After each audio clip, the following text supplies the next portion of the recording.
Okay, some of the other problems that Gish started to notice with her students was that the students didn't have the ability to use their own knowledge base. So, you know, you're human. You have understandings of relationships and how people work and hierarchies and what's normal in a conversation. And just by the fact that you exist on this earth and you have talked to people, and she was noticing that the students weren't able to recall our inherent understanding of relationships and any background knowledge that they had in their interpreting process. So maybe, for example, we know that when you talk to a judge, there's a certain register that you use. There's a certain style for turn taking. You use sir and man and that sort of thing. We don't really have to think about that. We use that in our normal discourse. She's saying that interpreters that were in this situation didn't know how to pull that from their memory and show that level of respect in their interpretation. The other thing that she noticed is that interpreters were able to use closure skills in their A language.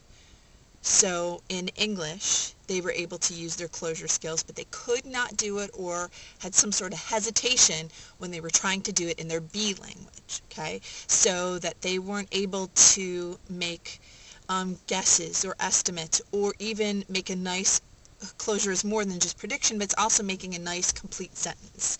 So I know that in English, my sentence needs to have a beginning, middle, and an end, and I can do that easily. What she's saying is the interpreters she saw couldn't do that in ASL. They often left sentences hanging. There were bits and pieces missing, okay? So they couldn't use their closure skills. The other thing that she noticed on the 7th error that she noticed was that they could not monitor their own performance.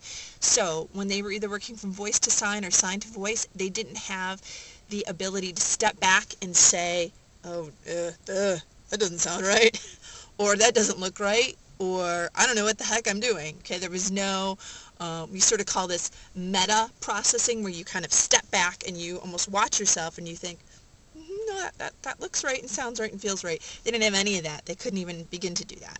And the last thing that she noticed that was a problem was that they had no contextual framework, and they couldn't use any of their prediction skills. So they couldn't get the bigger picture that it wasn't just two people talking. It was an interaction between parents in a poverty-stricken elementary school in a poor suburb of Chicago. Okay, they didn't get the bigger framework at all.